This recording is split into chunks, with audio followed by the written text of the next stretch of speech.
Vous ne le savez peut-être pas, vous l'avez entendu dans le sujet il y a quelques minutes. Les sapeurs-pompiers sont en grève depuis le 8 février dernier. Des grévistes qui, eux, continuent d'assurer leur mission de service public, continuent de sauver des vies. Là, moi, j'ai affaire à des tumeurs, on en a déjà parlé, des tumeurs agressives, donc de haut grade. Dès qu'il peut, Sylvain Schaffer passe voir ses collègues. Lorsque le soir je le quitte, lorsque je me déplace sur le terrain, ou lorsque la nuit on me réveille, je veux dire aujourd'hui que je prends le même soin des sapeurs-pompiers que je peux en prendre, je l'espère, pour les policiers et les gendarmes. Je crois qu'à chaque fois que la famille de la sécurité civile a eu besoin de moi dans ces moments joyeux, comme aujourd'hui, ou plus difficiles, auprès des veufs, des veuves, des orphelins, des familles, vous pourrez toujours compter sur votre ministre de l'Intérieur. Ce pompier professionnel a découvert son cancer lors d'un contrôle chez son médecin. Cette grève, lancée le 8 février, il la soutient de toutes ses forces. Pour lui, c'est un métier à risque qu'il exerce depuis 35 ans.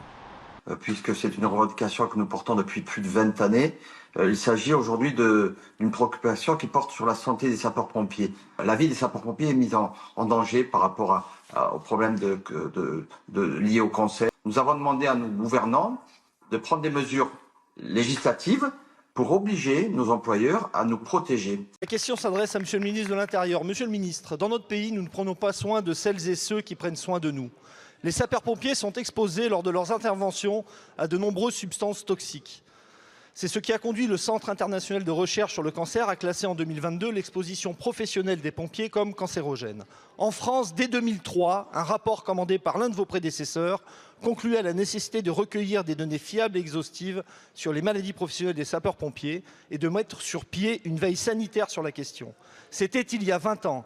Depuis, aucune démarche n'a réellement été engagée en ce sens.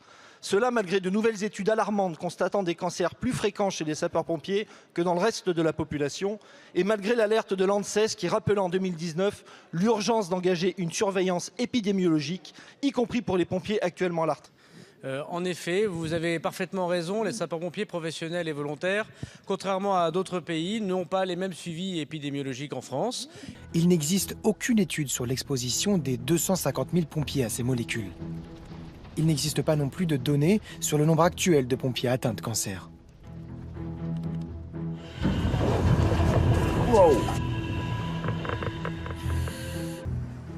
À 64 ans, ce pompier vient d'être diagnostiqué d'un cancer de la prostate. J'ai eu une crise de colique néphrétique, donc hôpital, traitement, biopsie et donc cancer de la prostate. Il faut documenter l'exposition à long terme des populations, et en particulier celle des pompiers. Les pompiers, profession plus touchée que la moyenne par le cancer. C'est le constat d'une étude. Les résultats de l'enquête sont sans appel. Rien qu'en Île-de-France, il serait des centaines à avoir contracté un cancer à cause de leur activité. Face à l'impact médiatique, nous sommes reçus au siège de la sécurité civile qui est en charge des pompiers en France. Par leur porte-parole, le colonel Arnaud Wilm.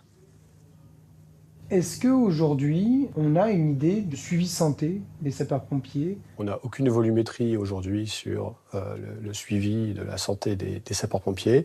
C'est un élément qui est en pleine réflexion. Ce qu'on peut faire pour répondre à ça, et c'est tout l'enjeu des années qui viennent avec une mise en œuvre qui est en train de se discuter aujourd'hui, c'est créer un observatoire national de la santé pour les sapeurs-pompiers, et on s'apprête à sortir des nouvelles tenues de protection incendie qui seront capables de stopper 70% des polluants par un système de complexiage de tissus. Quand est-ce que ce sera mis à disposition des pompiers? C'est pas le cas encore, c'est ça? Alors, celles-ci seront disponibles courant 2025. Libre ensuite aux établissements publics qui emploient les sapeurs-pompiers, donc les SDIS, d'en faire l'acquisition. De meilleures protections, mais ces nouvelles tenues ne seront ni obligatoires, ni accessibles à tous les pompiers. Et il est évident que leur intervention dans des cadres de plus en plus dangereux, avec une toxicité de produits que nous trouvons de plus en plus chez nos concitoyens, les pousse, sans doute, vous avez raison, à contracter des maladies extrêmement graves et notamment des cancers. Tony, c'était quelqu'un de jovial. Il aimait faire la fête, sortir, réunir ses amis. C'était quelqu'un qui plaisantait beaucoup, mais qu'au travail, c'était quelqu'un de professionnel. 47 ans. Il avait 47 ans. Tony Mayeux a été emporté des suites d'un cancer pulmonaire. Être malade d'un cancer, c'est ne plus pouvoir avoir accès à un crédit, par exemple, voir sa vie privée complètement chamboulée, alors que durant des années, ces pompiers se sont sacrifiés pour les autres. C'est assez frustrant de savoir qu'on a donné et qu'en fait, on n'est pas du consommable. Je veux dire, on n'est pas des gens, on n'est pas des vieilles chaussettes qu'il faut jeter à la poubelle une fois que ça... voilà. Pour Sylvain, le combat contre la maladie continue. Pour les pompiers grévistes, ce mouvement, c'est une manière de protéger la nouvelle génération qui prendra le relais. Pour obliger nos employeurs à nous protéger.